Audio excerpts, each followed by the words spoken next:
All right, so welcome to the 2303 crash course. Lucky you two, you get to preview this before I drop it as a premiered video on Sigma lectures in week 1. We're going to be covering a couple of things. So first thing, like the first week, right, of 2303 is just going to be a revision of 1300. Which sounds great, but like low key, there's a lot of things in 1300 which are skipped over fairly quickly, so you might not have learnt it. Primarily with frames, right?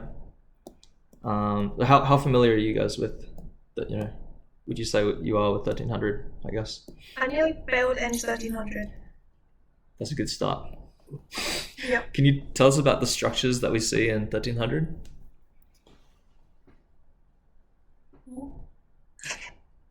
Like a bridge? Like a truss and a frame? Yeah, Truss. that's right. Oh, okay. Beam.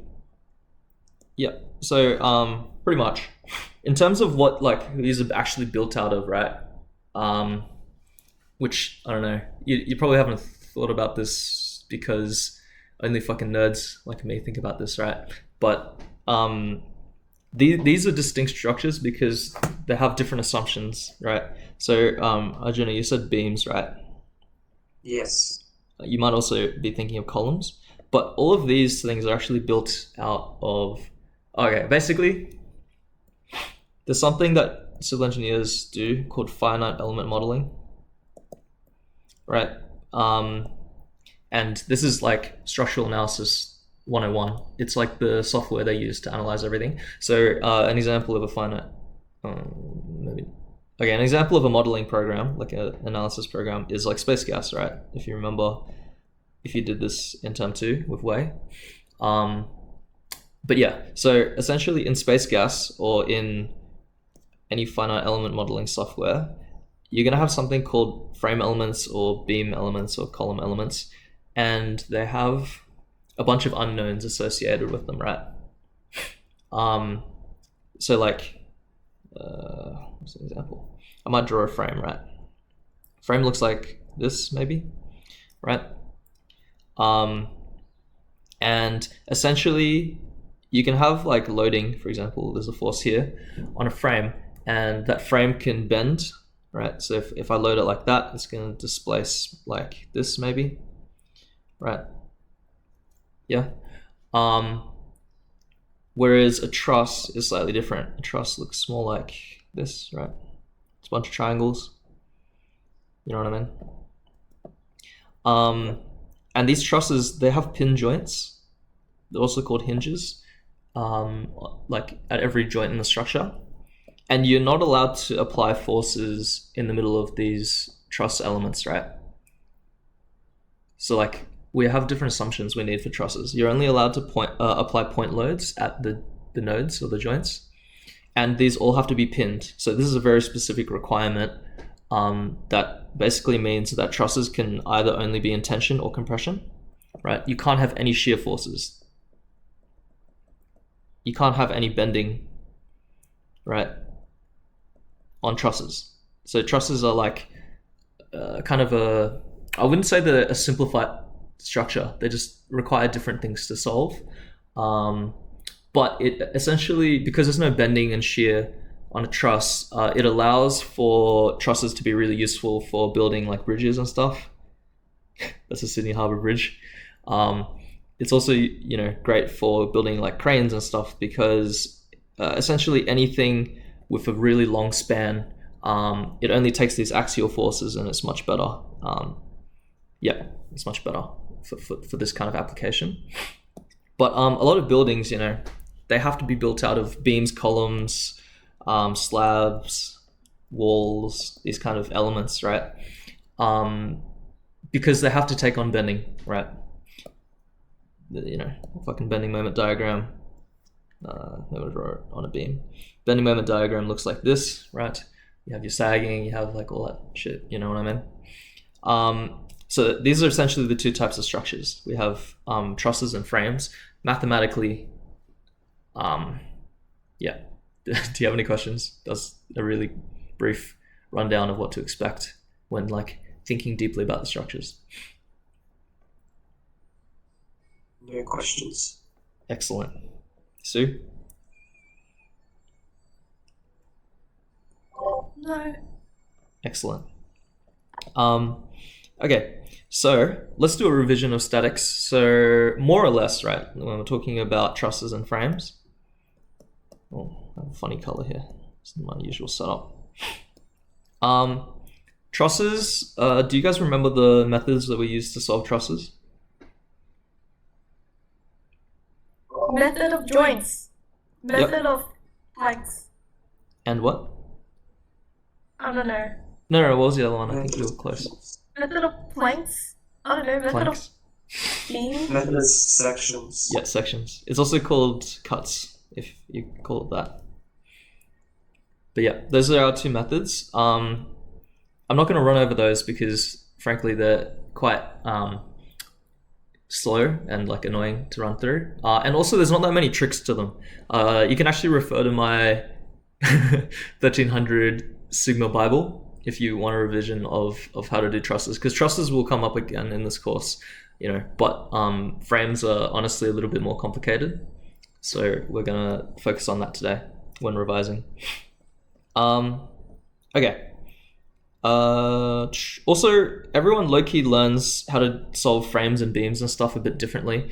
Do you guys remember there's actually two methods as well to solve frames, but I'm not sure if you'll formally explain them, because like I low-key made up names for the way that I solve them myself, so I don't know if they're formally in the course. I can't remember any formal names that were given. Do you remember the vibes of the methods? No. No worries, yeah. Let someone join. Hello, Dina. Hello. Welcome. So we have a graphical method, right?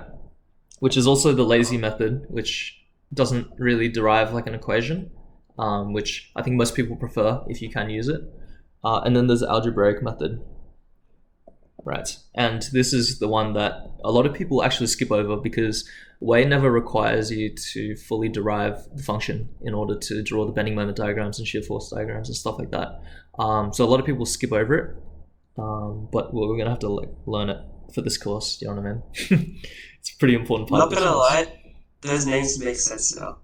Yeah. I just named them because they didn't really formally have a name, but like Way will use one method or the other and then never really explain in 1300 why or when to use it. So I'll run over it now. Okay. I think Kellerman did use those words too, so.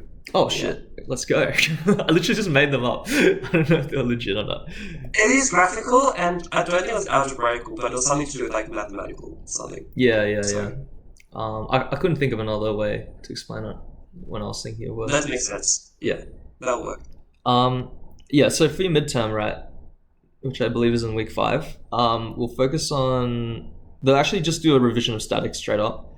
And then there'll be a question on conjugate beam method and virtual work method. So I think there's 3 questions, right? It's like Q1, this is Q2, this is Q3, right?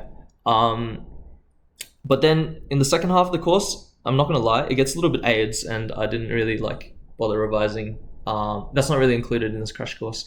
It ends up devolving into matrix maths and using MATLAB actually to solve the matrices.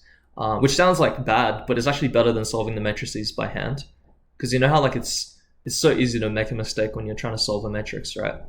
So it's actually better to like learn it on MATLAB. But the point is, I'm only going to be covering these 3 topics today, because like you can kind of do them by hand, I guess. All right. So the assessment schedule, I did it in the summer, right, for 2303. And Daniel's pretty good. Like Daniel runs the course in term 3 now, but he used to run it in the summer. He'll probably just spread out the same content over 10 weeks instead. But he's generally known for being really, really lax in terms of the amount of content, but teaching it really well. So yeah, overall, I think it'll be quite an enjoyable course. There's weekly assignments or assessments, pretty standard, but you have a pretty generous window to do them. I think It's like, it gives you a 2-week period to do all of them. And there's a midterm, like I said. I think it'll be in week 5 for you guys.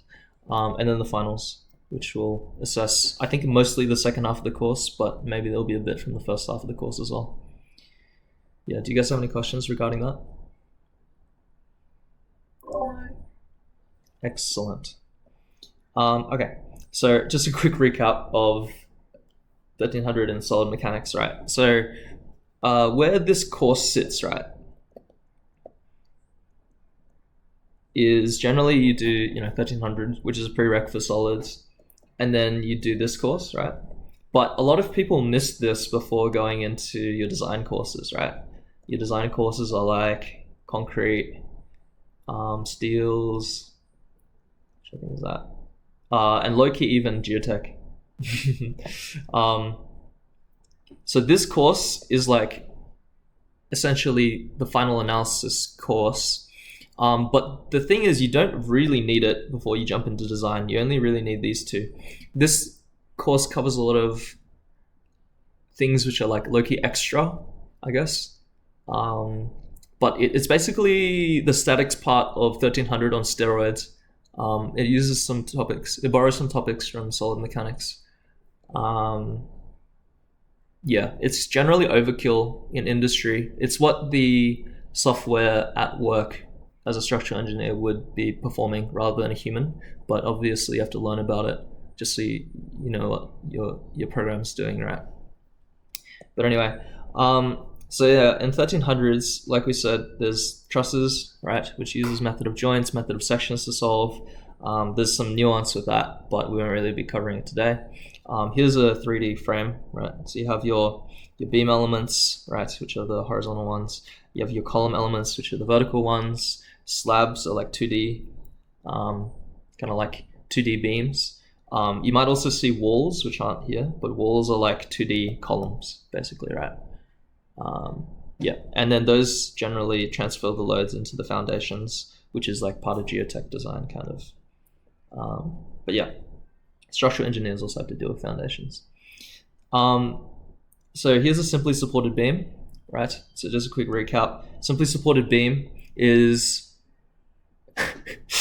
simply supported. So it has your pin support and your roller, which is sometimes drawn like that, sometimes drawn like that, right?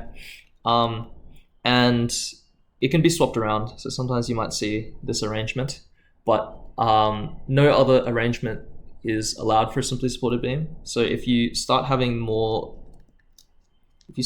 this, for example, that's a continuous beam. Even if you have that is also a continuous beam where this is an end span and this is a cantilever span. So yeah, there can only be one span basically for a simply supported beam. But it's known as statically determinate, which means that it can be solved using the methods that you learn in 1300 alone.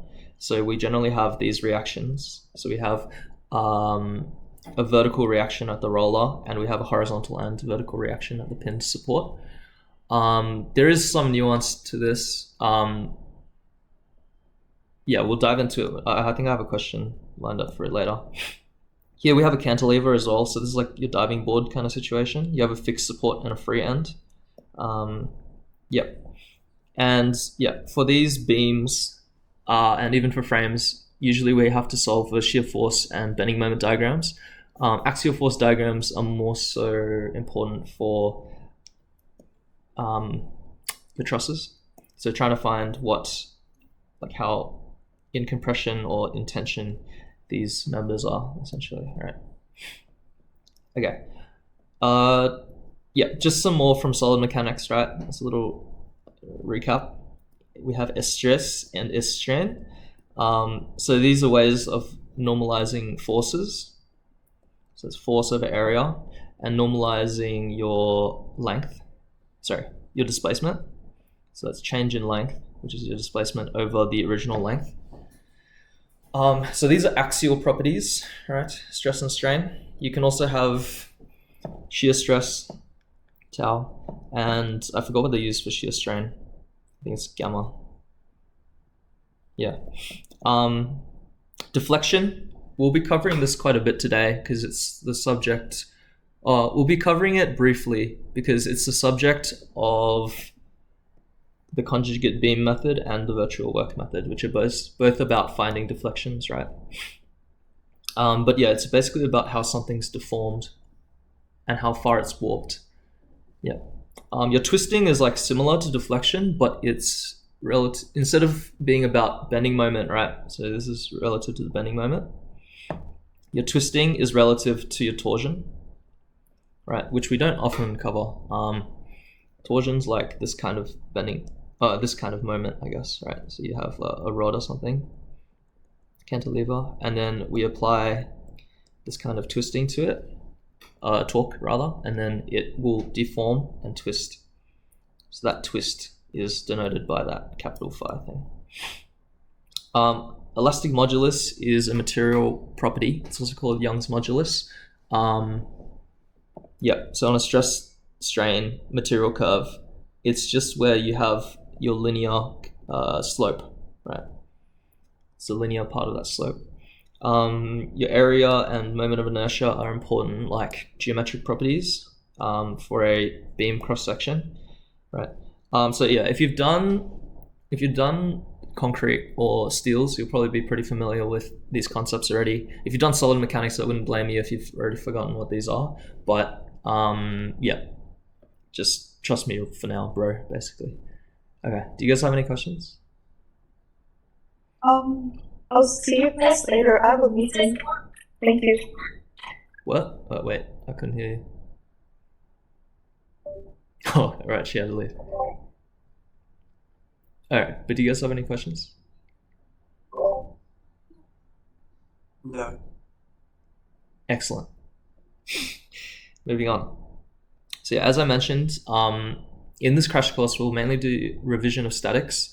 We'll talk briefly about this static determinacy thing, which is just like, it's just vibes based, essentially. It's about whether a structure is solvable or whether it's going to fall over.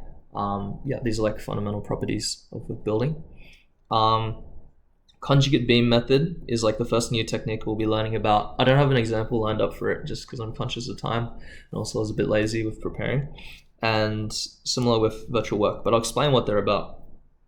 These methods, which are covered later in the course, won't really be covered in this crash course. So yeah, let's dive into the revision.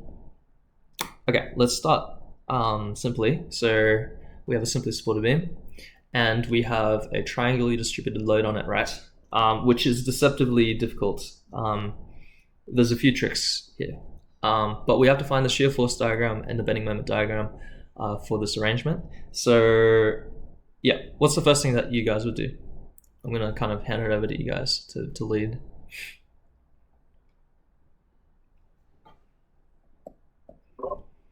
What's the question? What do we do first?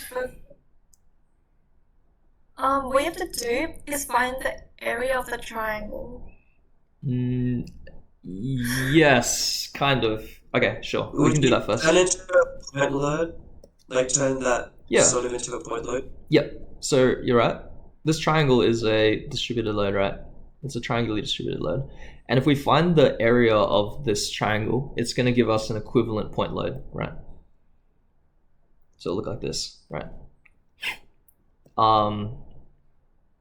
So, let's do that, sure. So that's 2 kilonewtons per meter. That there is 3 meters, right? So if we convert it into an equivalent point load, it gives us this purple arrow, right? So it's half, 2, 3. So it's 3 kilonewton point load going down, right? Yeah. Its location is going to be 1/3 from the big end or 2/3 from the small end. If it's 3 meters, we know this is 5 meters away from the left-hand side, right? Yep. Okay, great. What do we do next? Reactions. Perfect. So what kind of reactions do we have going on here? Let's call that point A and point B. Vertical and horizontal at A, and then just vertical at B. Perfect. Okay, so what I'm going to do, right? Oh, are you guys familiar with the lines of action? Because I'll come up a little bit today. So basically every single force, right, has a line of action. And a line of action is an infinitely extending line in both directions for your forces, right? And that includes this equivalent distributed load, right? So lines of action are important because it will help us determine the lever arms, right? The lever arms are the perpendicular distances from these lines of action when you take the moment, right? So, but let's just focus on the unknowns for now. Because we know that this point load is 3 kilonewtons, right? We don't really need to worry in terms of its line of action so much. But we have to focus on the lines of action when we take the moments, such that you fuck, how do I explain this? You have to have 2 lever arms of 0 for your unknowns and 1 lever arm that's non-zero in order to solve for that unknown, which is a lever arm that's non-zero. Right. In other words, we need to find a point where 2 of these lines intersect, but the third one doesn't. Right. So where would you guys take it?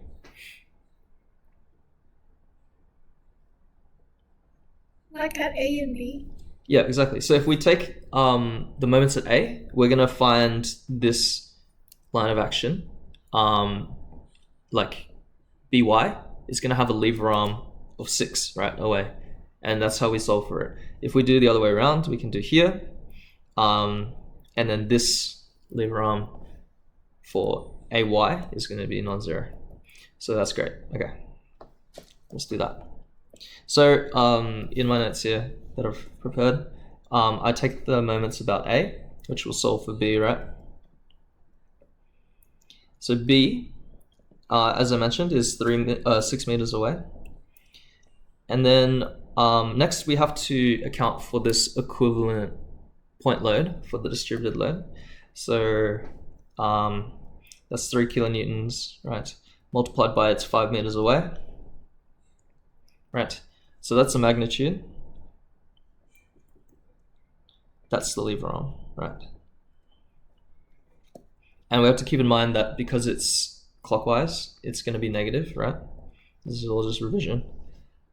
We rearrange for by. We get the by is 2.5 kilonewtons. It's going upwards, right?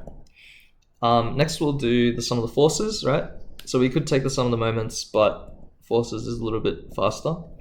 So we get ay, by, and we have to subtract by this equivalent point load, its magnitude. Right, so that's 3 kilonewtons. Since by was 2.5, we know that ay is 0.5. And it's also going up. Right, easy peasy. Okay, I'm going really slow, but I promise I'll speed up. This is all just trying to jog your memory. If we take the sum of the forces in the x direction, right, we'll see that the only unknown is, the only horizontal force is the horizontal reaction at A, so that's AX. But reactions have to have external forces in order to react to, right? So it's never going to be non-zero if there's no horizontal forces, right? So in our case, we don't really actually need to prove this anymore. So in 1300, you probably have to do this calculation, but you can honestly just not include this and it's perfectly reasonable. Do you know what I mean? Yeah. Okay, so now we're interested in finding the shear force diagram and bending moment diagram, right? So where would we start and what would we do, in your opinions? Well, at A. True. Would we draw the shear force or bending moment first? Oh, shear force? Yeah, and I mentioned earlier there's graphical method and algebraic method, right? Yes. Which method should we use? It doesn't matter, or? Well, are we drawing a diagram, so we have to do the graphical? Is that what you mean? It might help if I just show you what the methods are. So graphical methods is a simple method, right? So that doesn't involve deriving a algebraic function, right? So what we can do is we can just try to draw it directly on, right? Which is what we call the graphical method. Here I've drawn on what we found for our reactions, right? So yeah, we just bump it up. Oh shit. We go start by bumping it up at 0.5, right? Okay, so what happens at 3 meters? What do you suspect will happen? Sorry, it's a bit hard to describe, but yeah.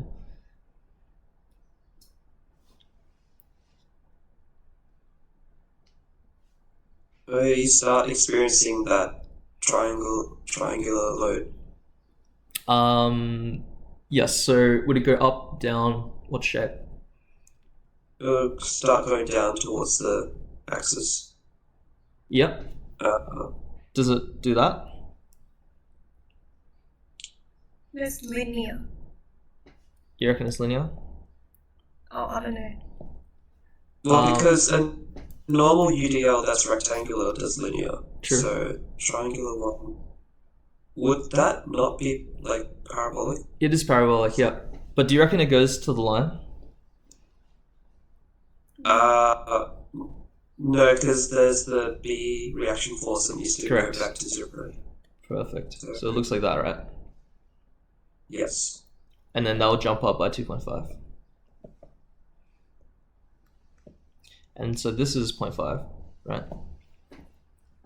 Okay, do you see a problem here? Because how are we going to get the bending moment diagram? Do we need to find the intercept? Yes. So how would you find this distance here? It's called A. Do you use area to find 0.5? So the area of this, right, is going to be kind of what we're looking for, right? Because if we want like shape 1, that's shape 2 that I've highlighted. This is shape 3, right? I'll give you a spoiler alert on what the bending moment looks like. So it's linear, right?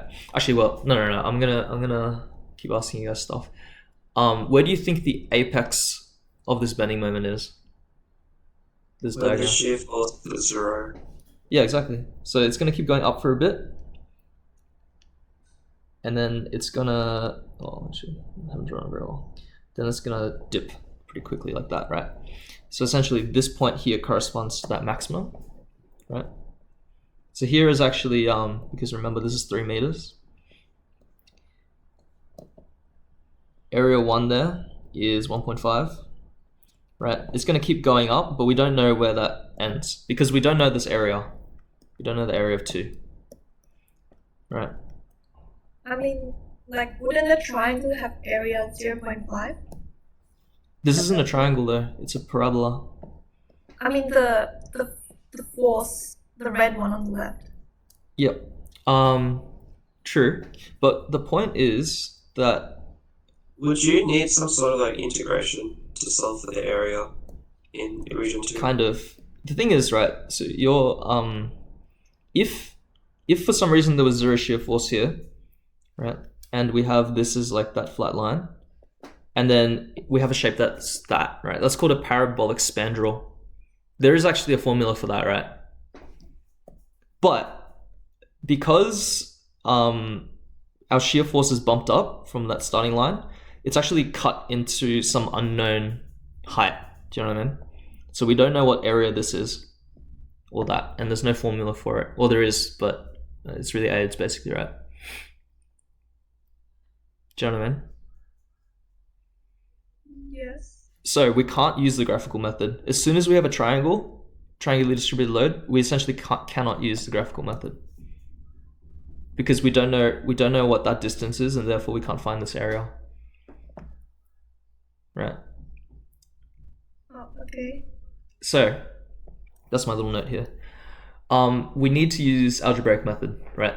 This course will force you to learn the algebraic method, basically. Okay, so this is the method of cuts, right? Essentially, And so we can do 2 cuts technically. So you can do a cut every span that something new happens, right? But we don't actually need to do the cut from A to C because we've already solved it. Like we already kind of know what this is all about because it's not the difficult part, right?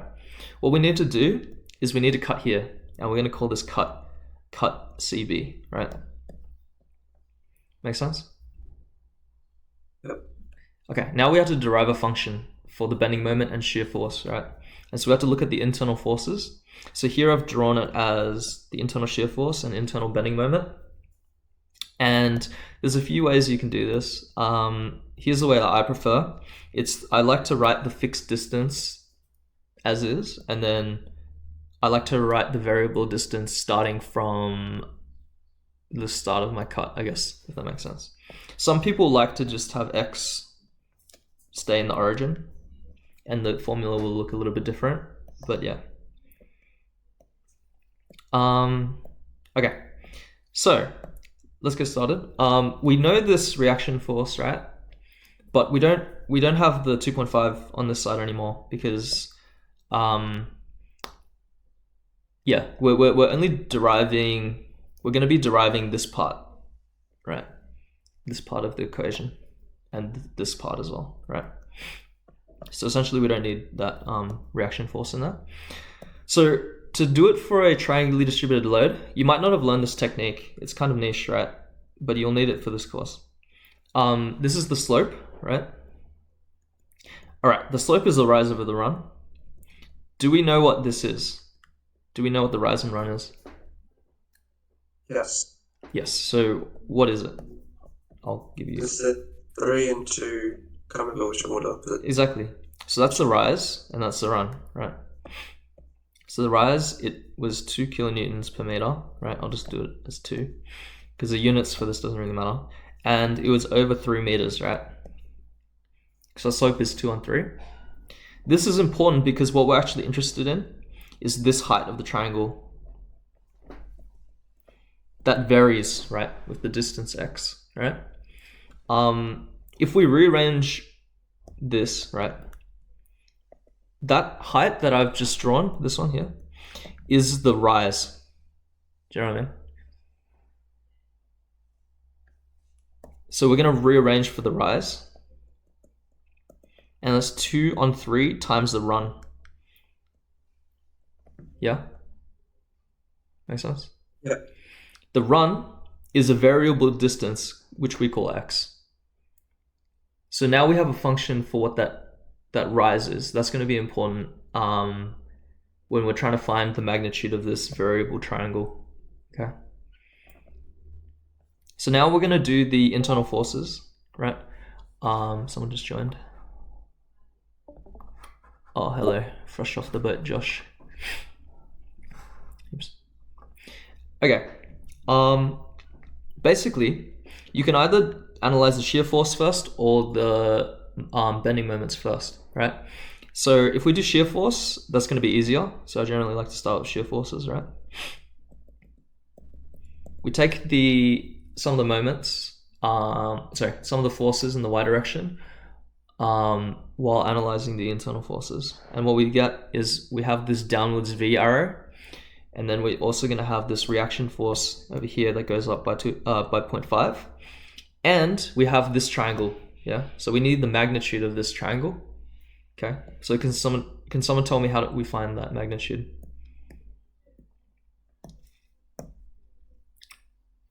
Or how do we find the magnitude of any triangle? The area. Half base times height. Perfect. So we'll do half. What's the base? X. Yes. What's the height? 2/3 of x. Perfect. So that's why we found this. It's because it's the height of that triangle that will vary. Yeah. So now we have our equation. All we have to do is we have to rearrange for positive v, right? Which is simply a matter of moving it to the other side. And we'll simplify this all together, and that will give us x squared on 3. Great.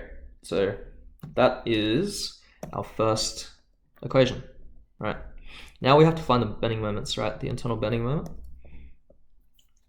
Now what we do is we have to take the sum of the moments about the cut, right? So that's about right there.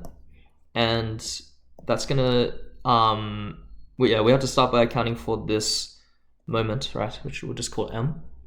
That's the internal moment at that point in the beam.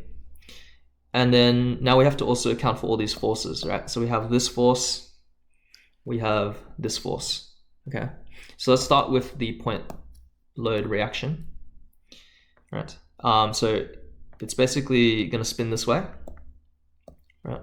So it'll be 0.5, or negative 0.5. And can someone tell me what the lever arm is? Right, so I just wrote the magnitude.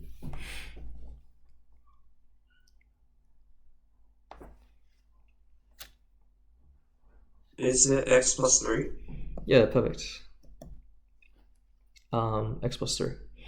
Okay, what about this triangle? And we have to think about 1, the magnitude, right? And then 2, the lever arm, okay? So firstly, direction, it's gonna spin that way. It's gonna spin counterclockwise, yeah? So it's gonna be positive, right? Okay, how do we get the magnitude?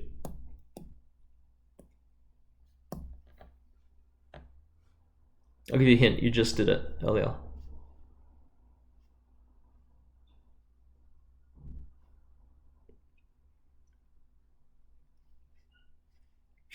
Like half, like x squared on 3. Yeah, exactly. So what I'll do is I'll just copy this over, right? This is the magnitude. So I'll just write that down. It's the magnitude. And that's the magnitude, right? We also need the lever arm. So what do you reckon the lever arm will be? Like 1/3 of x. Yeah, perfect. That's x on 3. That's it. Right, so now that's the lever arm. Yeah, visually it's right here. Right? Yeah. Great. Now we rearrange for M, right? So we can move, move things around basically. And then we'll get 1.5 plus 0.5x, and that all simplifies down to 19x cubed, right? So that is our second equation, right? So now we actually have something which we can work with, right? In order to do the graphing. So this is what we call the algebraic method, right? And I'll show you what it means, right?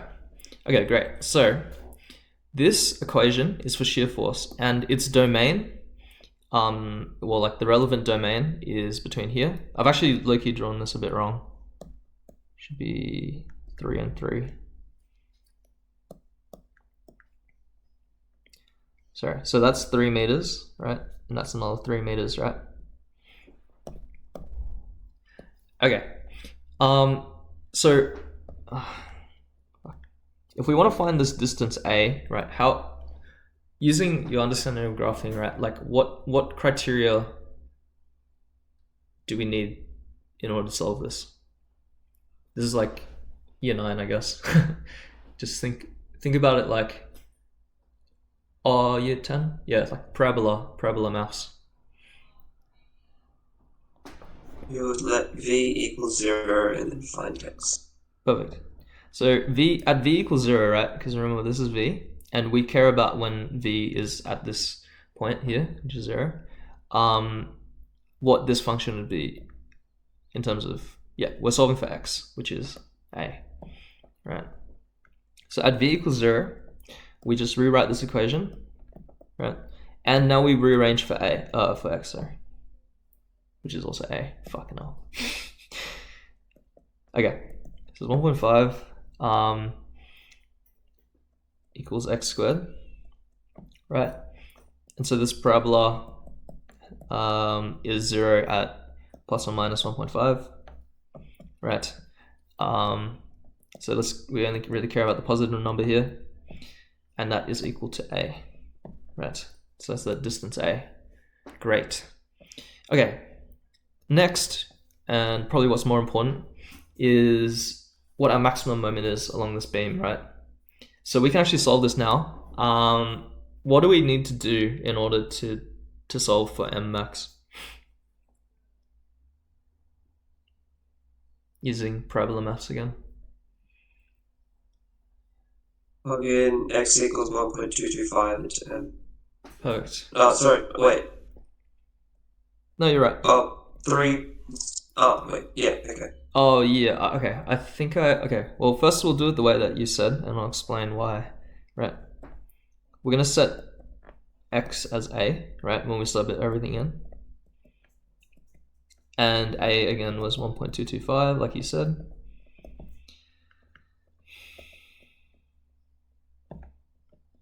Yeah.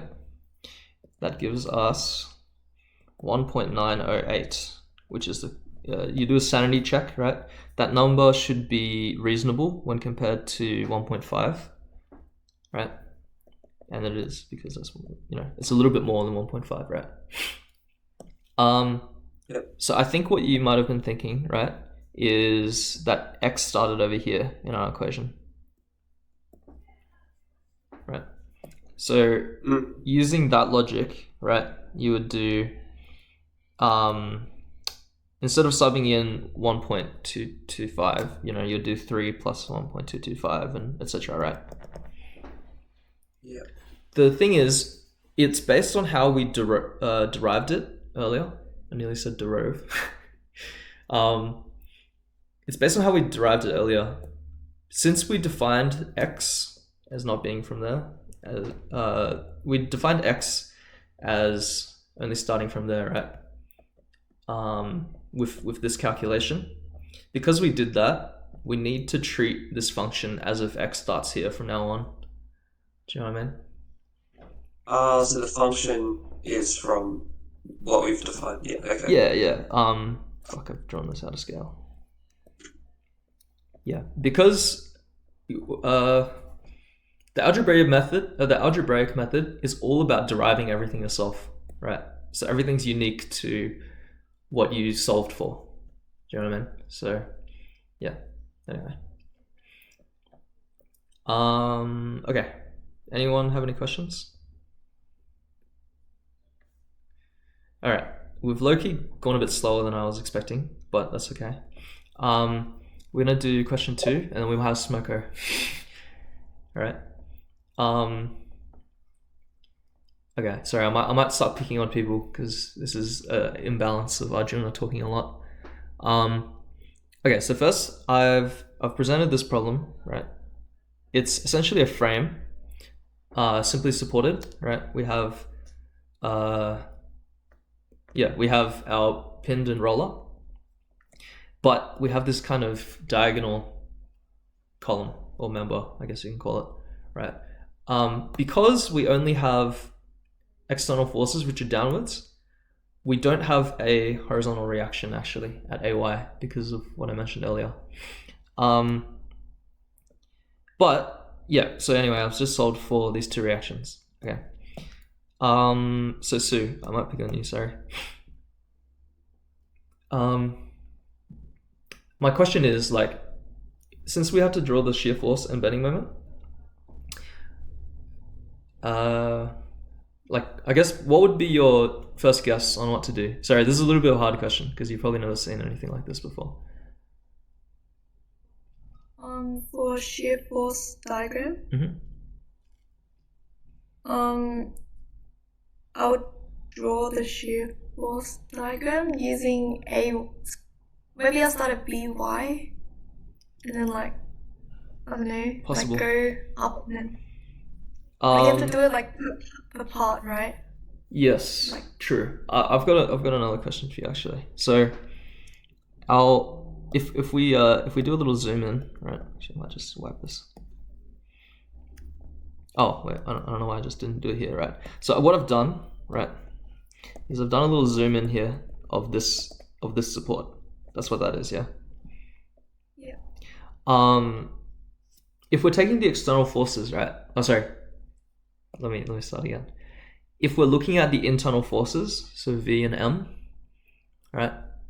Yeah. What is V and what is M? V is the shear force inside the beam at a random point in that distance. That's right. And M is, you know, the bending due to that, right? or whatever. Yeah. The shear force though,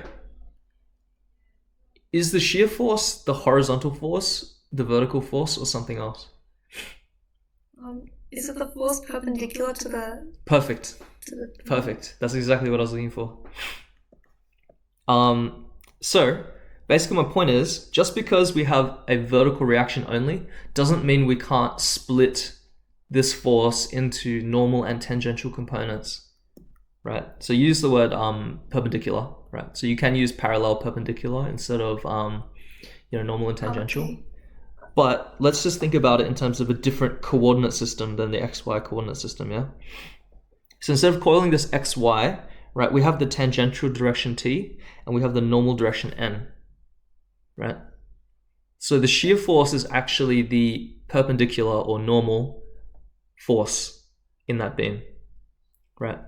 And the tangential force corresponds to the axial force, which it doesn't ask for in this question. Like, we're not asked to do an axial force diagram, although we could, but we won't be doing it for this question, right? Okay, great. What we have to find is we have to find this reaction. Let's call that A, right? Because it's technically AY, but let's just call it A, okay? So we want to split it based on this new coordinate system. Basically, we want to turn this into a diagonal, and we have these these corresponding ones, right? So we can call this AN and this AT, right?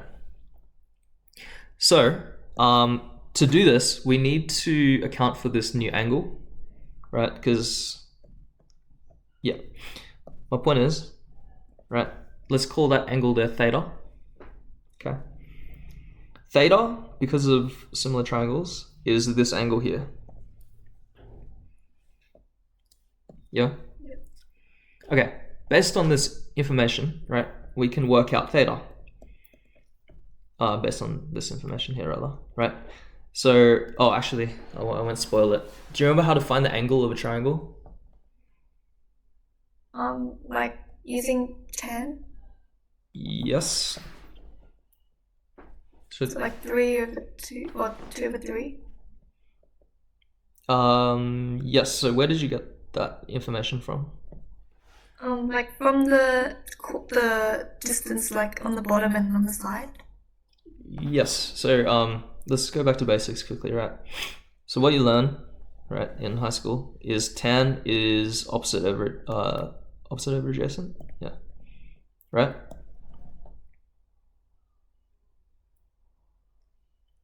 Yep. So the opposite side that you're talking about is this side, yeah, opposite to that angle. So that's 2 meters, and adjacent's 3, right? But I think you said this, right? So tan 2/3. When you move tan to the other side, you have to treat it as if it's divided. So it's an inverse function. Do you know what I mean? Yep. So we've divided this side by 10, and it goes over to that side, right? So now it's 10 inverse 2/3, right? Yeah. And so that gives us 33.69 degrees. And that's the angle that we're going to be working with now. Okay, great. So, AN, right? How would we find AN based on the fact that we now know this angle? Like 4 cos 33.69? Almost. Just remember what cos is, right? Oh, I mean sine. Yeah. Okay, well, let's do this based on the first principles, right? So here are the sides of this triangle, right? If we want AN, let's go like sine theta, right? Sine is what, opposite over hypotenuse or something like that, right? What we care about is the opposite, which is AN, and the hypotenuse was 4, right? So remember that AN is 4 sine theta, which is 33.69 degrees, right? Yeah. So yeah, that's the way that you can think about it, and you won't get it mixed up. Okay, but yeah, then this one is cosine,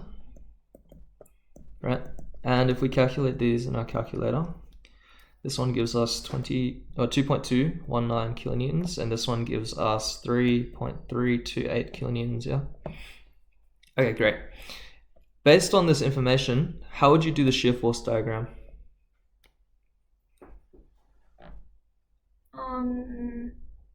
Like starting at 2.219 going up. Yes, perfect. Yeah, because shear force is, like you said, perpendicular force, right? Or the normal force. So it gives us that. And, sorry, let's scroll up. It looks like that, yeah? There's no more, along this span of the beam, or I guess member or whatever the fuck you want to call it, there's no more changes in that force, right? Yeah. So that stays as 2.219 kilonewtons the whole time. Okay, question.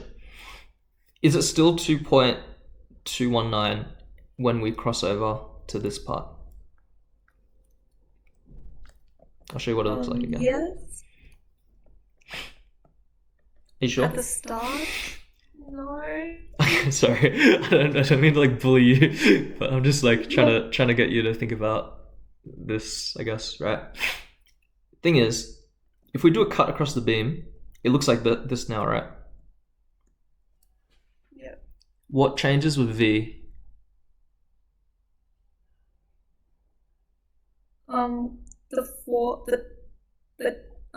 Like the direction. Yeah, exactly. So the shear force along this beam now corresponds to a different direction for the perpendicular one, right? Okay. Yeah, so what do you reckon it is? Is it gonna be 4 again? Yeah, that's right. Oh, okay. So now it jumps up to 4 because of that reaction which was there before, right? Yeah. Okay, now after another meter going to the right, we have this point load of 10, right? We should know what this does, right? So what does this go down to now? -6. Perfect. So this is -6, yeah. Okay, now what about this one here? So just thinking about it like this, right? That's M, that's V, right, for our internal things. What do we have going on here?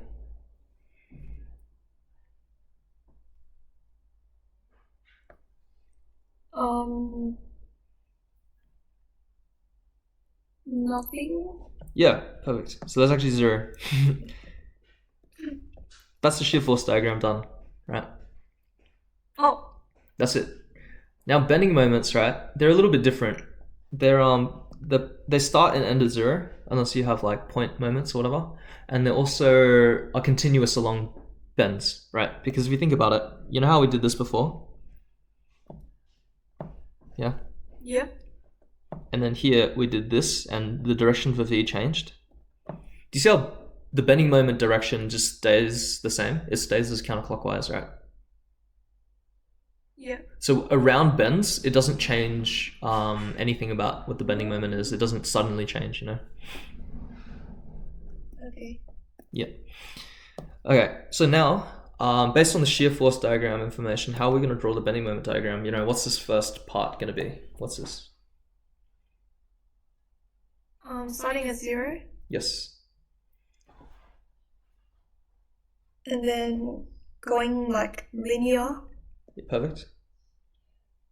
Okay, Up let's... to... Well, firstly, what is the bending moment, you know? Like, what is it? Like, how do we find it generally relative to the shear force?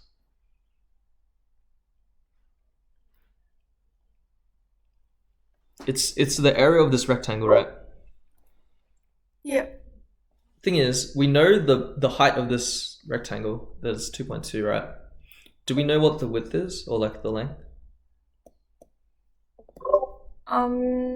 Yes, we can find it using Yes. Pythagoras. Yeah, perfect. Yeah. So what would this be? I'm root 13. Perfect. So now we know. Oh fuck! What have I done? Gone too far. So that's root 13, yeah. So here would be 2.219 times root 13, right? The area of that rectangle. Yep. This actually just turns out to be 8. Nice Oh. number. Yeah. Okay, now what happens to the bending moment? It's continuous, right? So now it stays as 8.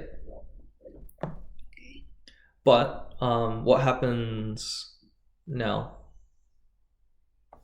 Like based on the shear force information?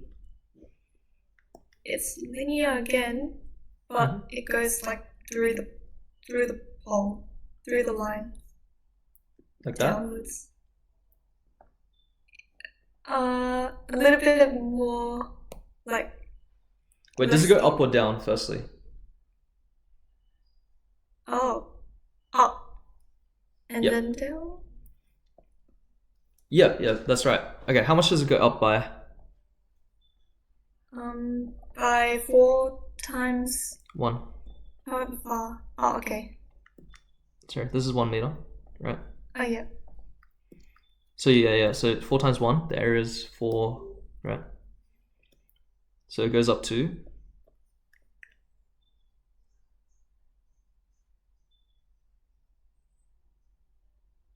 Oh, it goes up to 12. Perfect. Okay. Now, this one's -6 and it goes 2 meters, yeah?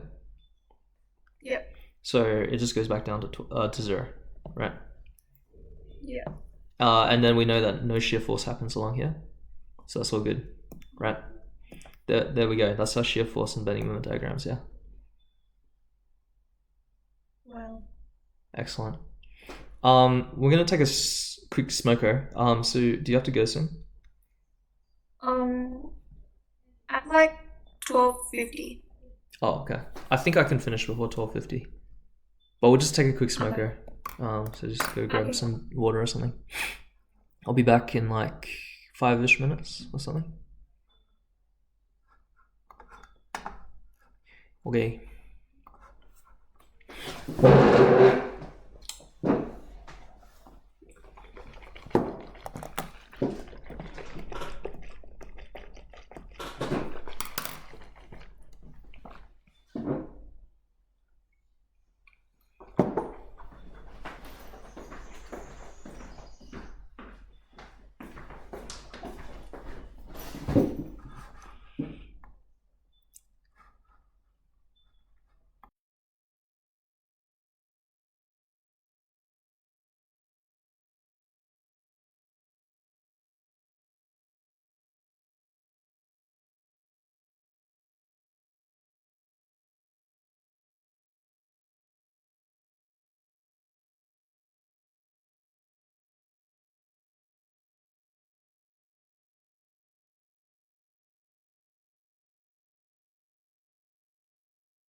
Yes.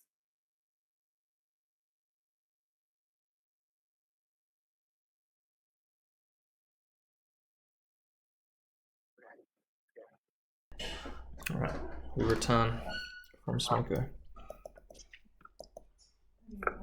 Wait, let me double check. My recording is working. Okay. Cool. Okay. So now, let me get my notes up. Here we have a more AIDS-looking question, essentially, right? But it's a frame with a hinge, right? Do you guys remember? Actually, I'll show you this first, right? Do you guys remember the trick of hinges, or if you've ever seen a hinge before?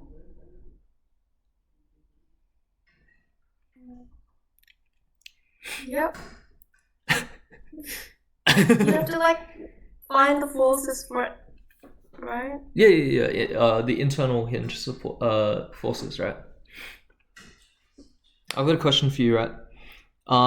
What's the difference between here and here in this frame?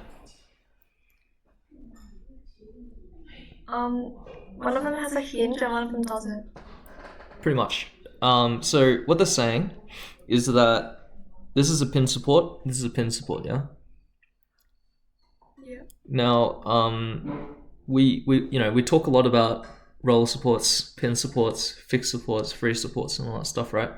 We don't often talk about how frames are connected, at least so far. So connections, rather than between the ground and the member, right, is between two members, right? So between the ground and a member is a support. Between two members is a connection. That's what we call it, right?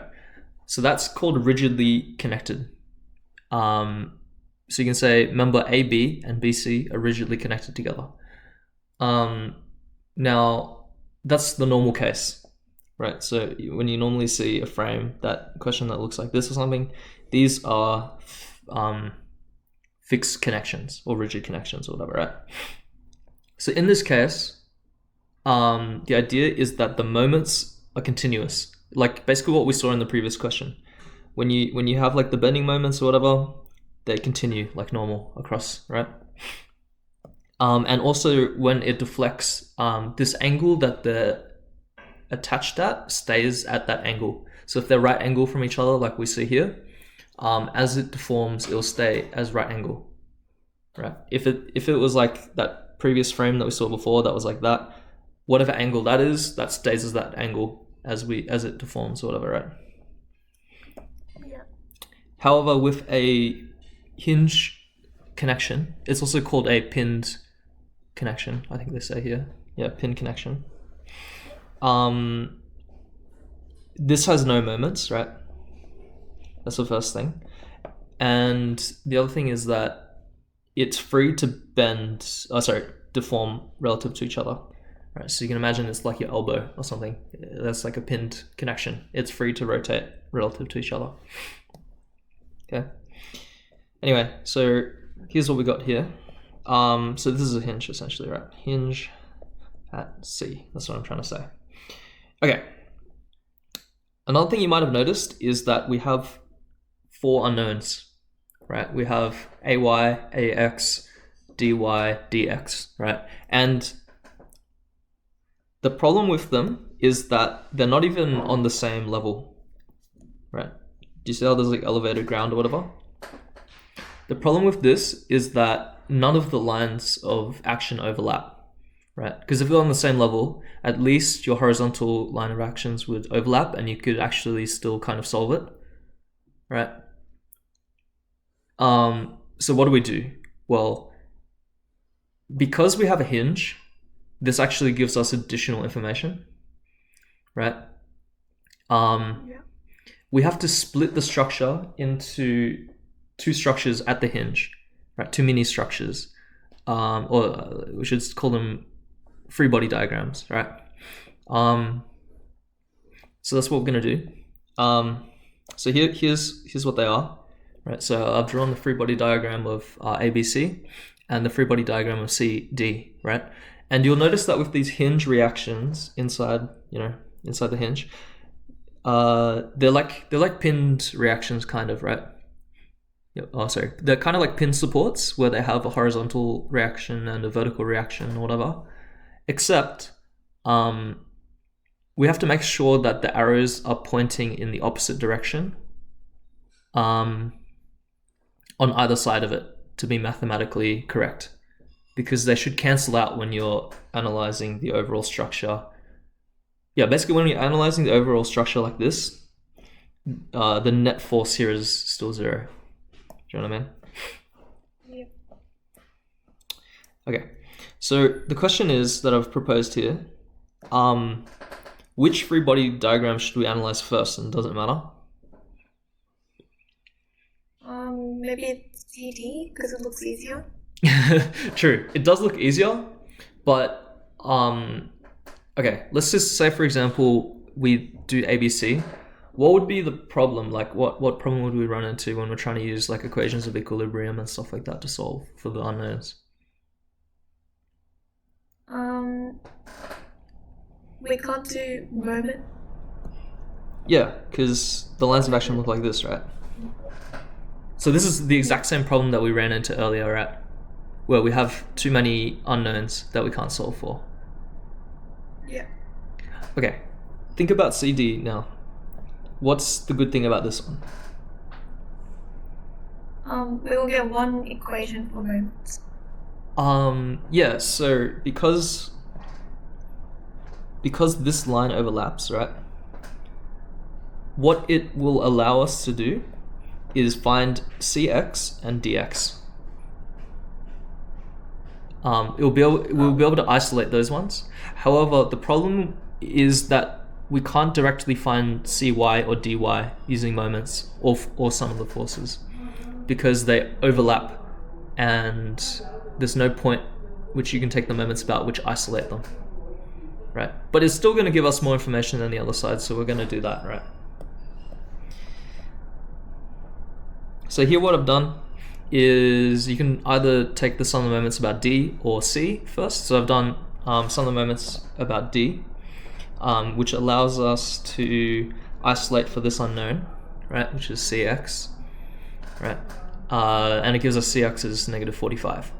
Now, when you get a negative, you do the exact same thing as when you get a negative for a reaction. You just roll with it and you don't change the number, because otherwise if you start flipping it around too much, you're going to start making mistakes in your calculations, right? So yeah, if you get a negative, you basically just assume the direction wrong, but it's fine. Also, these hinge directions are arbitrary. I could have just assumed this direction and then these directions, right, which I think is what they do in the solutions, but I assume the other way, but that's fine. We just are going to get the same answer in the end, right? Okay. Next we have dx, which is solved by taking the sum of the horizontal forces, right? And accounting for this uniformly distributed load as well.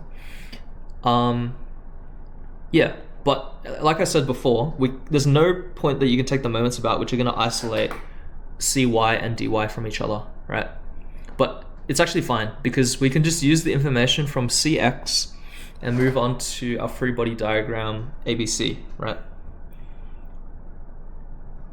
So now we have this information, right? Cx is equal to negative 45. Question is, are we going to take the moments about A or C?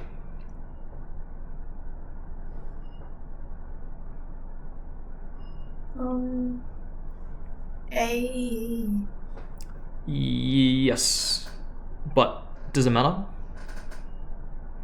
Yes, because you don't know anything about A. True. So let me draw the lines of action out. So it looks like this, yeah? I specifically haven't drawn the lines of action for Cx because it's actually known. So I've only drawn the lines of action for the unknowns, right? What happens if we take it about C? We can find AX. We cannot, because we have two unknowns. Okay. Do you know what I mean?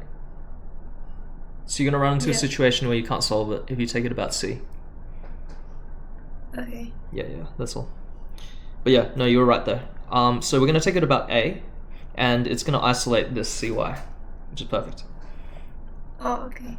Yep. One sec. So, negative CY. I've done negative because it goes clockwise, alright? It's got a lever arm of 5, so that's 5 there. And then we also account for CX, which has a lever arm of 4, right? And then we have these point loads here. These are also going to cause a negative spin. We'll do 40 times 3.5, right? That's 3.5 there.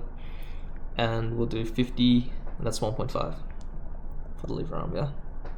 CX we actually know is negative 45, right? So that's negative negative, causing it to be positive. CY, when we rearrange for it, is going to be negative 7 kilonewtons, right? So now we've figured out, now we've figured out CY. Great. Okay, next we have to find AY and AX, but since we only have one unknown in the X direction and one unknown in the Y direction, we can use sum of the forces, which is a lot faster.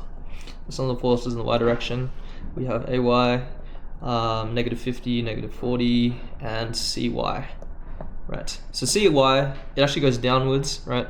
So that's why I've done negative here. But remember that the magnitude of it was negative 7. Right, so that's that double negative situation. AY, 83 kilonewtons. That's another one done. And lastly, sum of the force in the X direction for AX. So this one's actually non-zero because we have to account for the Hinge reaction as well. CX, right? Once we replace this with negative 45, we realize that AX is positive 45. Okay, however, we're not done because we can go back and solve for this vertical reaction at D. So we can use like from below.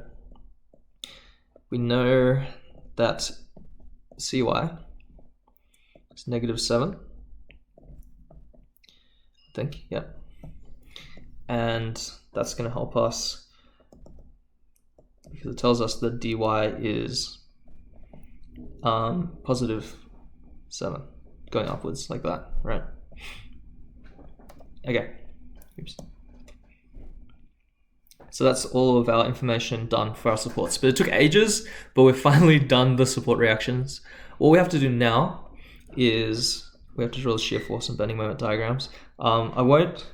I'll try to not take too long because I'm conscious of your time soon, because I would also like to just quickly run over the techniques actually covered in this course rather than as a revision for 1300, right?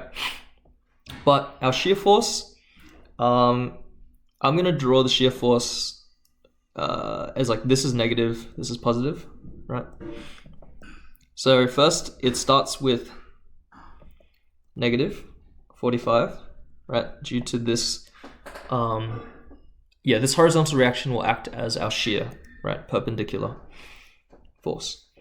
Okay, and then next, this goes up to, one sec. This goes up to 83 positive, and that's from this vertical reaction now acting as our shear force, the perpendicular direction, right? It goes down by 50 because of the point load, so down to 33. And then that goes down to negative 7 because of the 40, right? Okay, but now, what was I gonna say? Yeah, when we analyze it like this now, we're going to see that we have to still account for this shear force, right? Sorry, this reaction at A causing a shear force on this beam. Okay, so basically it's going to start up at 45, positive 45, and then it's going to fall by this amount, which is 15 kilonewtons per meter, and then be matched by this 45 here. So that's positive, that's negative, negative 45. The thing is, because this is perfectly symmetrical, this is 3 meters, and that's 3 meters. It's gonna look like that. Great. So if we've done everything correct, we're gonna find that the bending moments add up to 0 on both ends of the frame, and we're gonna find that the bending moment should be 0 where the hinge is, right?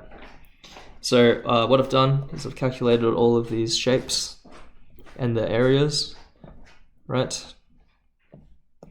And I've just done them here. Okay, so first it goes up to 180. Oops, I'll do it in red. But we're gonna graph the negative on this side. Yeah, someone in my 1300 class asked me whether it matters if we graph it this way or this way as negative. I think generally it doesn't matter as long as you write whether it's positive or negative on that side. I've just graphed it this way for the sake of it being a bit clearer when graphed out. Okay, so yeah, it goes up to 180, and then that stays at 180. Sorry, negative 180, and then because we need to account for this positive area now, it's gonna decrease. So it's actually becoming more positive, and that's gonna become negative 55.5. And then it's going to still increase, and it actually turns positive partway through here, and then that becomes 10.5, right? So we've done that, we've added on 66 now, and then it goes back down here, so that goes to 0. It stays at 0 when we round the corner, and now we have kind of like this triangular shape for the shear force, right? So as you can expect, triangles become parabolas. I might do it this side. So that's the positive side. It goes up to 67.5, and then it goes back down to 0. And that's our bending moment diagram. Okay, do you guys have any questions? Is there like a rule where like which side of the frame that you draw something that's positive or negative from, like the bending moment or the shear? I would say just stay consistent, but it doesn't matter which side. So basically, if your stick man is here and he walks along like here, right? He stays on the, we can draw it as like a fucking ant or something, but it has to stay on the same side, right? So if the stick man walks on the outside of the frame, you know, he stays on the outside of the frame. If he walks from the inside of the frame, he has to stay on the inside of the frame, like that, right? Yeah, gotcha. But it seems a bit random, but what I mean by that is that if your negative side is on your outside, right, it should always stay on the outside. Yeah. And if your positive side is always on the outside, then that should always stay on the outside of the frame. As long as you notate it as negative or positive, it should be fine. Cool. Okay. Okay. Now we'll just cover the the actual 2303 stuff. The first thing you need to learn about is static determinacy. So that's whether something's statically determinate, indeterminate, unstable. Basically how it works is there's two big categories, that's stable and unstable. So if something's unstable, it means that the structure is going to fall down because there's not enough keeping it in static equilibrium, right? So I'll give you an example. Here's a simply supported beam, except it's not quite simply supported. If it has two roller supports, right, what's going to happen when a horizontal force is put on it? Or diagonal force, I guess, in this case. Bring skateboard.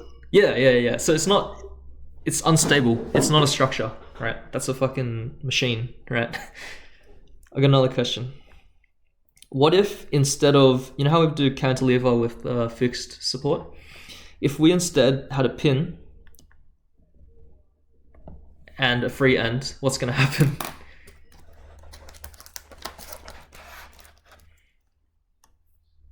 Well, like, is that similar to a cantilever? So, Kind of, but a cantilever is stable, right? It's not going to move. What's going to happen with this beam that's only pin supported?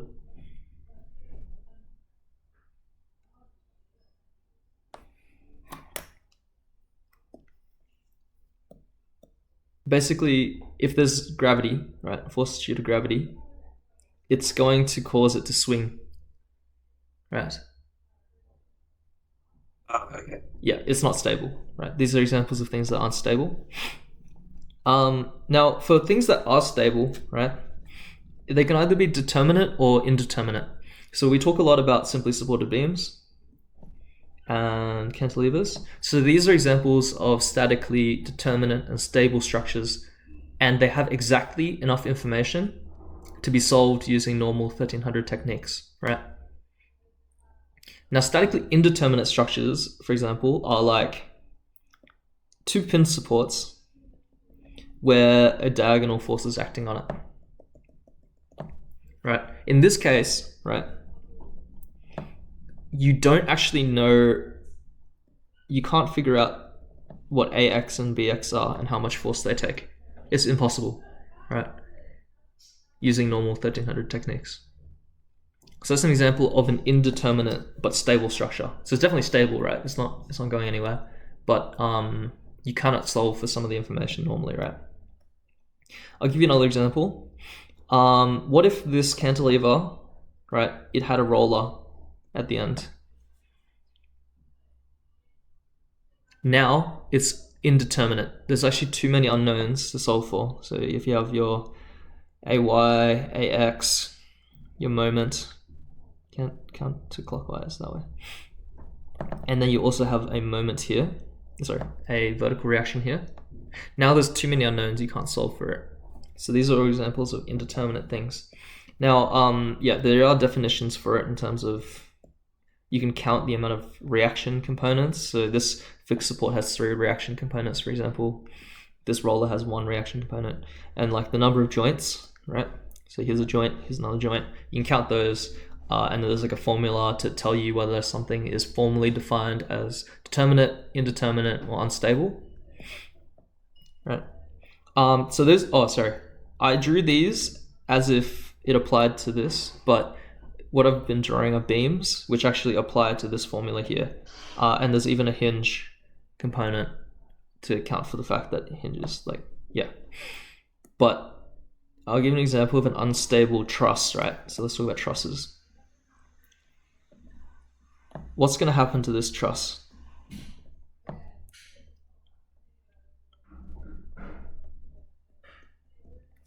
The top will just collapse. Yeah, exactly. So basically there's not enough members, right? There's not enough members for it to be stable. And so this will be, yeah, less than this basically, right? And then that's going to cause it to be unstable.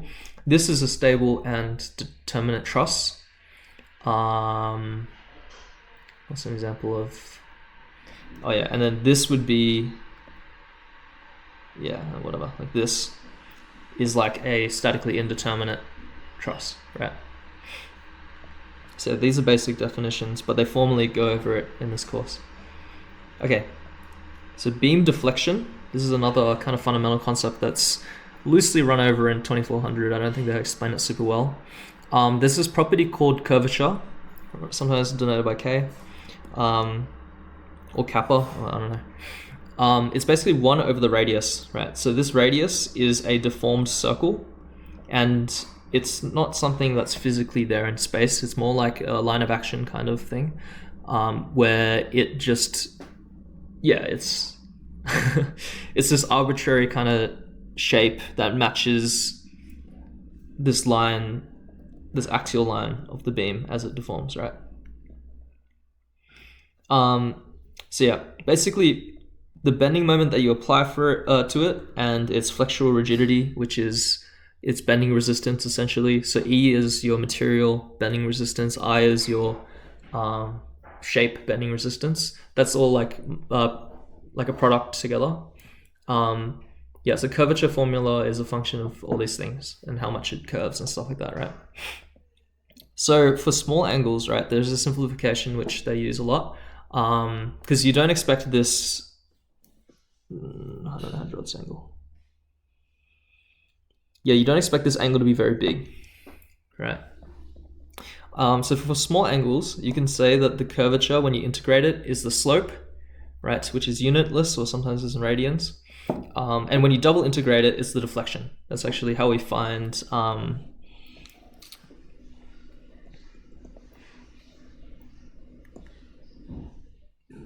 sorry.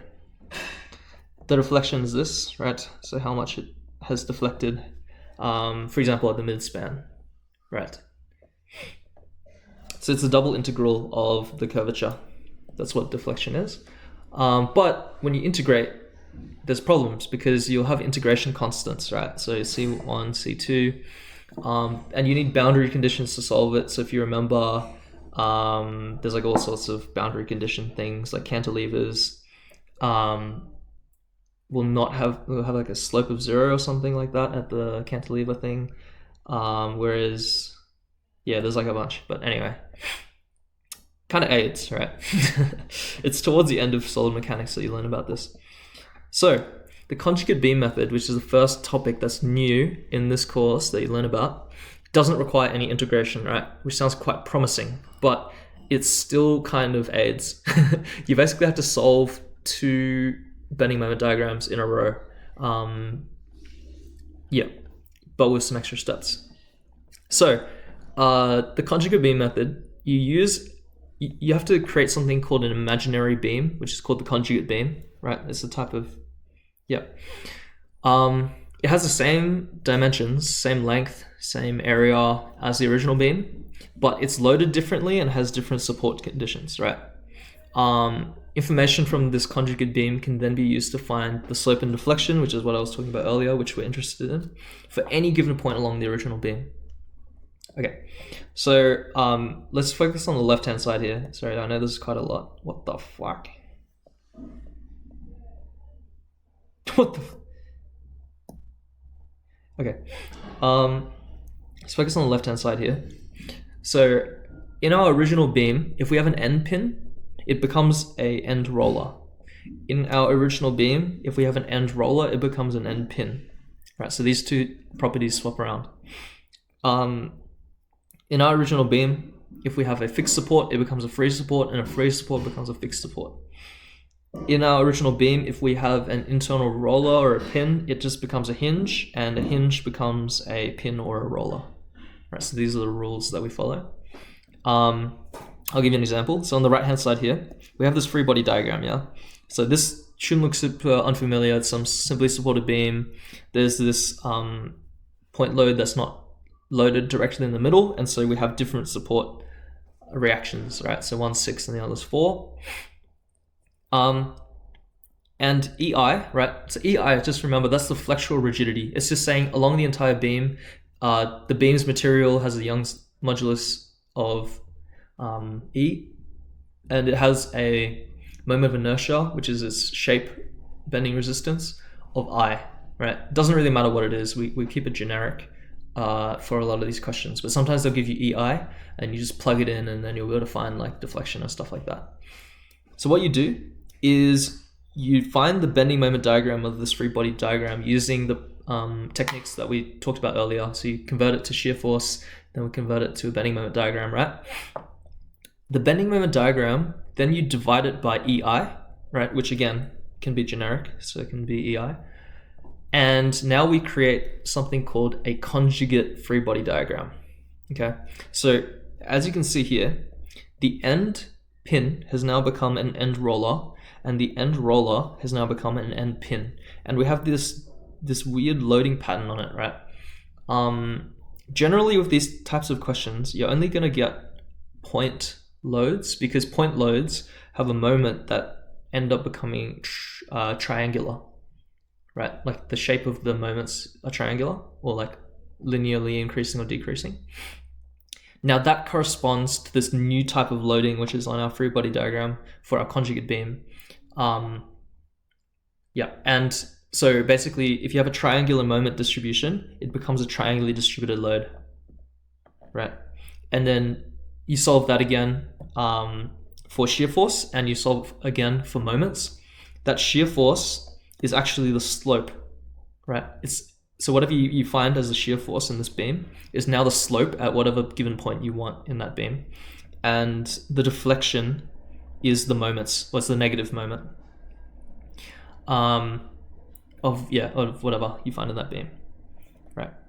So that's all I've prepared for this topic, basically. So do you guys have any questions or anything?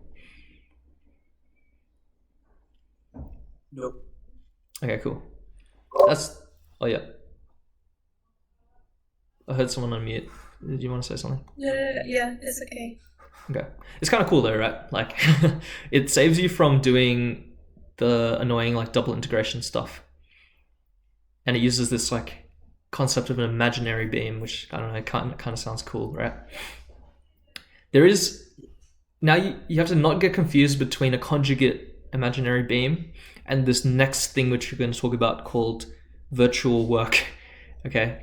Because we're also going to have a virtual load as opposed to a real load on a structure. So it's easy to get these mixed up like in your head, but they're quite different. So the principle of virtual work builds upon Newtonian physics, whatever, and then the fact that work is equal to force times displacement, right? It's also called the unit load method.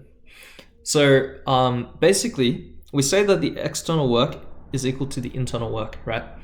And we set the external work, the force of the external work, to 1 kilonewton, and then we can solve for the external displacement, which is what we're interested in, right?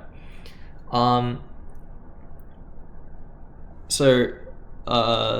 then on the internal side, we set the internal force as I think it's, sorry, what's N again? N is the virtual internal force, and the internal displacement is axial deformation, basically, right? Okay, so this one's a little bit hard to wrap your head around, but there's pros and cons to both these methods. The first one is the previous one is the conjugate beam method, right? So it only applies to beams, right? And you're also going to run into some issues if the beam is statically, what do you call it? Let's go back and look at the other one. If your beam is statically indeterminate, you're going to run into issues. You're also going to run into issues if you're doing hand calcs and this beam has uniformly distributed loads, or it has like triangularly distributed loads. It's going to be much harder to find whatever this ends up being, right? But it essentially can tell you where the maximum deflection is along your beam. Like, this method is quite good because it spots where the maximum slope is, it spots where the maximum deflection is, right? When you end up solving for it twice. The thing about this method is that it can solve for trusses, it can solve for frames, but it only solves one point at a time. So before, we can solve any point along the beam. This one solves for 1 point at a time, so there's some nuance to it, right? But they're all about locating deflections, right? Or displacements, whatever you want to call them. Determining displacements. Okay, so here's an example that I've kind of done for truss, right? So this is a very simple truss. It's got 3 members, 3 nodes, simply supported, right? On the left-hand side here, this is the real truss, right? So we have an external real load of 10 kilonewtons acting at C.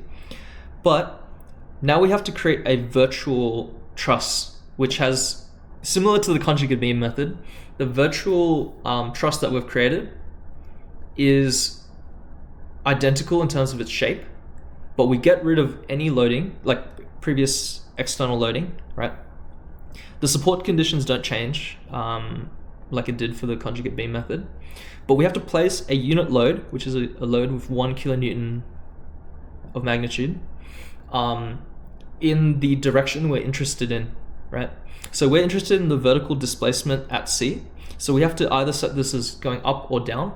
It doesn't actually matter which of these 2 directions you do. You can do up, and then you're going to solve it as if your final answer is your upwards deflection. It could be a negative number, it could be a positive number. And then if you set it as a downwards direction like I have, you're going to solve for the opposite. So if you end up with a negative number, it would have been positive if you set it in the other direction, basically. But yeah, so you set a unit load on the virtual truss, you get rid of all the other previous external loadings, and we have to solve the structure twice again, similar to the conjugate beam method. So it's quite easy to get these 2 methods mixed up. Yeah, so that was the first step. Okay, now we have to, after we've drawn the free body diagrams and stuff, we have to solve the structures. So we solve for the vertical structure, the virtual structure, which is this one, right? It's generally quite straightforward because there's only one load. Yeah, and so you do what you normally do for a truss. So you solve for the support reactions, and then you find all the internal axial forces, whether they're in tension or compression. It helps to really know what you're doing with trusses because some trusses can have zero force members, which basically means that you don't need to solve for those members because you know that they're not in tension or compression. This is for bigger trusses generally. So understanding how trusses work it speeds things up a lot. Yeah, anyway, so the real truss can have a lot more loading than what I've shown here because it can have multiple loads on it at the same time. But you're solving for each of the internal forces, right? So all I've done is I've called it N dash for the virtual and N for the real. So N refers to the axial force, but remember that we're solving it for essentially every single member, right? So for example, if we called this, member 1, member 2, member 3, we have virtual N-1, N-2, N-3. For the real, we have N1, N2, N3, right? Anyway, so the displacement, the vertical displacement at this node C, which the displacement is denoted by delta, is the sum of all of the internal forces, right? So you know how I said N-1, N-2, N-3?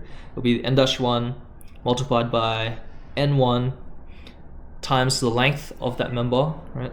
So if that's member 1, the length was 3 meters. Member 2, length 3 meters. Member 3, length 2 meters, right? EA, right? So remember, this formula only applies for axial deformations. Trusses will only ever have axial deformations, right? I'll talk about that more in a second. But yeah, it's E, which is the elastic modulus. A is the cross-sectional area of the truss. So generally, they don't really switch this up. They generally give you a truss with the same elastic modulus and area for every member. And yeah, and then you can find whatever displacement that is.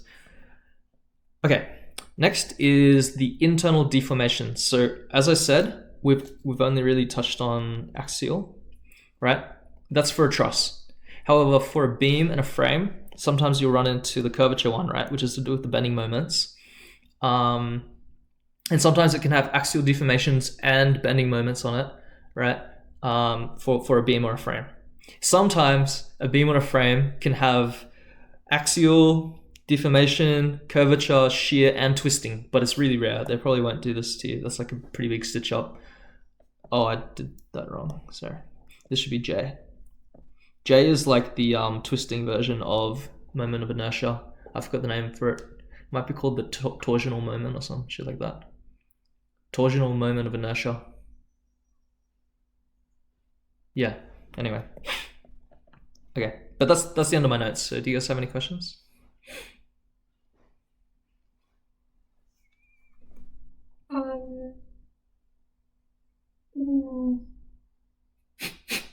Wait, so can you say again, what was the last part for? Is that for trusses? When you say last part, do you mean this or do you mean this? No, I mean the types of internal. Yeah, that one. Oh yeah. So trusses, they're gonna teach you this concept for trusses first, and trusses you only care about the axial deformation.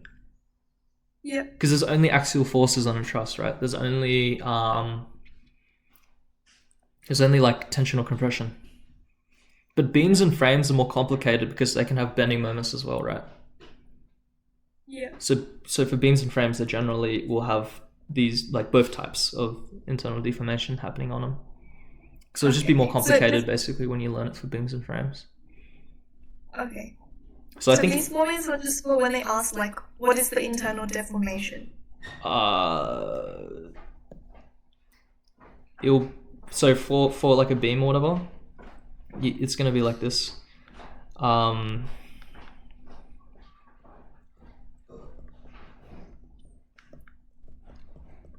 Right, and then it's also gonna plus on, I think M-I, L-I,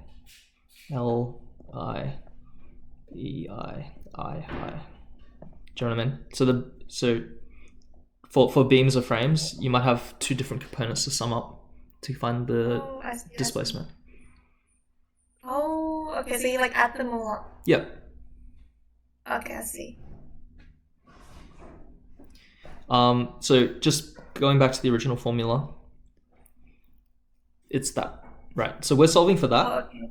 and this cancels out to be 1 because we're doing a unit load method, so it divides out or multiplies out as 1, right?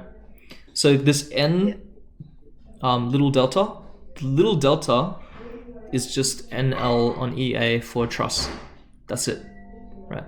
Okay. Yeah. But yeah, there'll be two components for a beam with moments on it as well. You know what I mean? So it'll be like that, except that becomes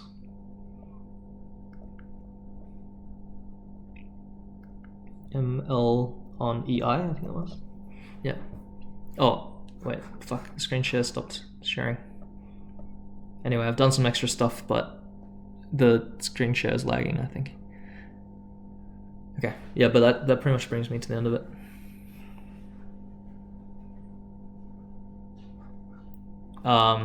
Yeah. Okay. Yeah, thanks for tuning in. That's all good. See you later.